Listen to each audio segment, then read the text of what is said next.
zanimljiva istorija srpsko-ruskih odnosa koji traju više od 8 vekova, a zasnivaju se na zajedničkom slovenskom poreklu, pravoslavnoj veri, sličnoj istorijskoj sudbini, bliskosti jezika i kultura. Отец Виталий Тарасев сказал: "Одна церковь, одна душа." Ruski je jedan od najlepših jezika. Njime se danas služe oko 300 miliona ljudi. Maternji jezik je za 170 miliona ljudi. U nastavnom programu nekada ruski jezik je bio neprikosnoven. 80. godina on je suvereno vladao školskim klupama u Srbiji, danas ga uči tek svaki 10. osnovac.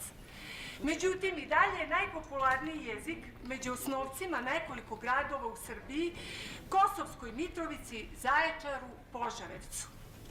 Nastavu na jeziku Tolstoja i Puškina, koju pohađa 63.000 đaka, daleko su iza sebe ostavili moderniji engleski, nemački i francuski jezik.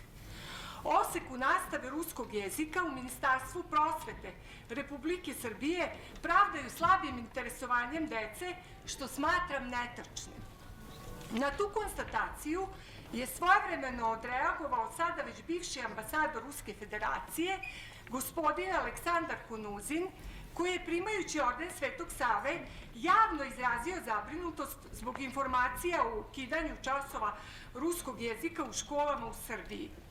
Javni apel nije ostavio nikakvog odjeka na tadašnju vladajuću strukturu.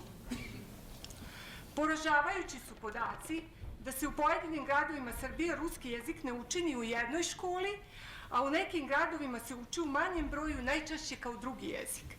Međutim, Filološka gimnazija u Beogradu svake godine upiše jedno rusko odeljenje sa 21 polaznikom.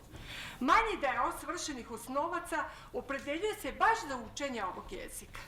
Lično posjedujem saznanja da se među srpskom populacijom ponovo budi interesovanje za učenje ruskog jezika u privatnim školama za učenje stranih jezika. Interesantan je podatak da su jednako zainteresovane sve starosne grupe naših ljudi.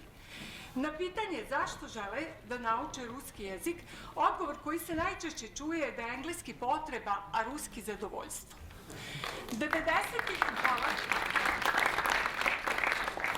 90. godina dolazi do pojave sve većeg broja političkih organizacija, evropski nastrojenih, koje su polako okupirale medijski prostor i više svojim manipulativnim metodama nego istinskim vrednostima osvojile naših ljudi, stavljajući ga pred bezalternativni put ka Evropskoj uniji.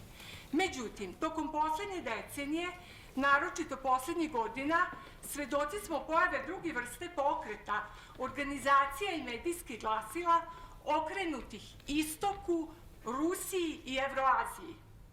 Srpski deo naše ideologije ima 5 komponenata u opštem smislu, a to su idejna, istorijska, politička, ekonomska i kulturna.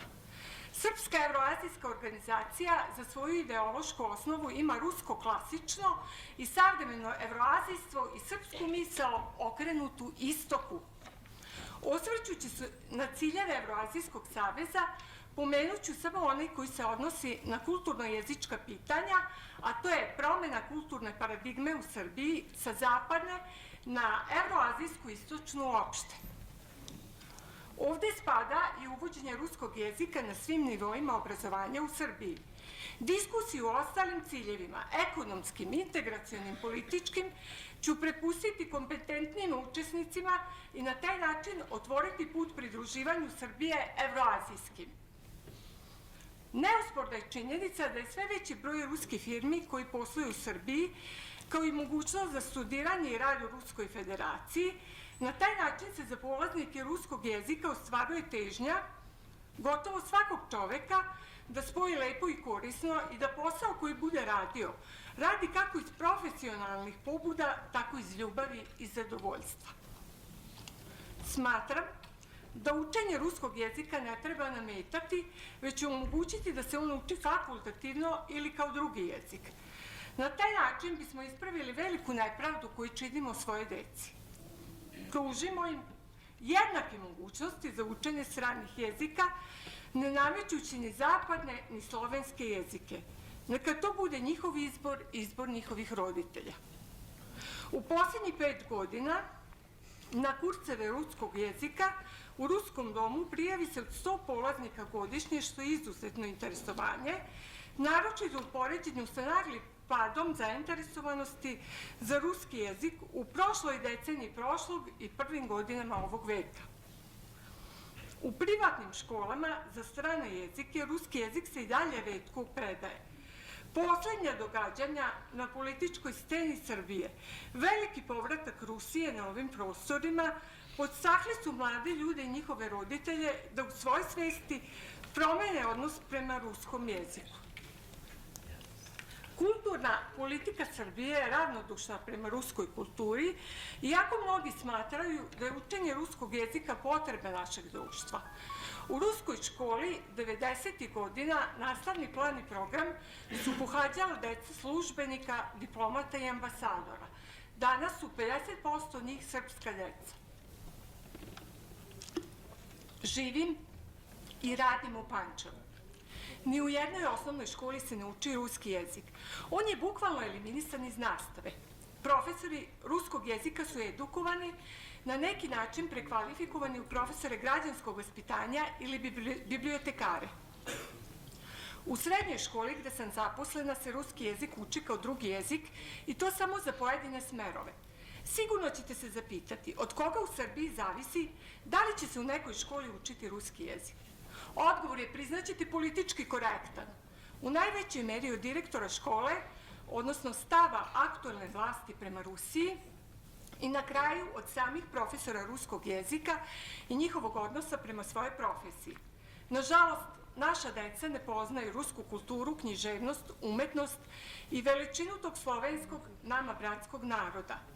Medijski je veoma skromno obuhvaćena tematika vezana za ruski jezik, kulturu, istoriju, pa čak i zabavni program.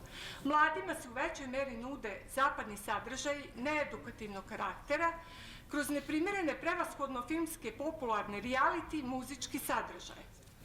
Smatram da se vraćanje ruskog jezika i širenje kulture svetskom scenom može realizovati. Uvođenjem nastave ruskog jezika u osnovne škole, besplatnim kursevima ruskog jezika, saradnjom sa društvima srpsko-ruskog prijateljstva, medijskim propagiranjem jezika. Učeći ruski jezik, obnovit ćemo izgraditi mostove prijateljstva između naša dva naroda. Tako stečeno znanje otvorit će nam mogućnost lakšeg zapošljavanja u različitim oblastima rada. Poznat je i podatak da je ruski zvanični jezik Ujedinjenih nacija. Rusija je pravi uzor u čuvanju i negovanju svoje kulturne i istorijske tradicije, ali ne samo svoje, već i naše srpske, u Srbiji, Vojvodini, na Kosovu i Metohiji. Neosporan je doprinos brojnih kulturno-umetničkih, političkih, javnih i anonimnih poštovalaca srpsko-ruske kulturno-istorijske i jezičke tradicije. Ja sam lično imala tu privilegiju. Moja saradnja sa mnogobrojnim istomišljenicima mi ne dozvoljava da izdvojim nikog ponaosob, svi smo tu. Međutim, ovom prilikom i zbog teme koja mi je dodeljena na ovom skupu, posebno ističem zalaganje gospođe Ivane Žigon i gospodina Aleksandra Kunuzina,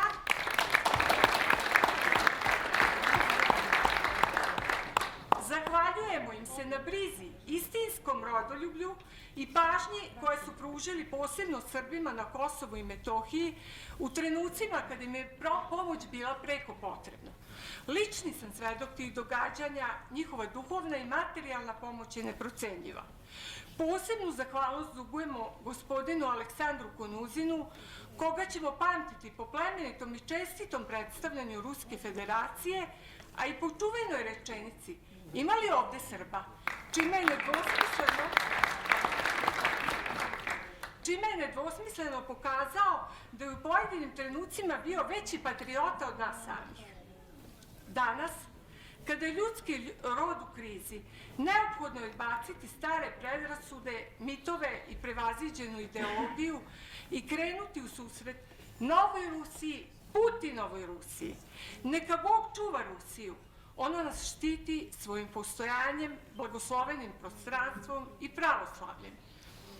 Rusija nas razume i kad nas ne vidi, a ne vidi nas uvek jer smo mali, jer smo politički prevrtljivi i svojeglavi. Rusija je tamo gde je od uvek bila i gde će uvek biti. Rusija je i danas zračak nade za nas. U mom Rasiju nje panjac, aršinom opšćim nje izmjeric, u njej osobena je stac, v Rasiju možna toljka veric. Spasiba, огромное, hvala.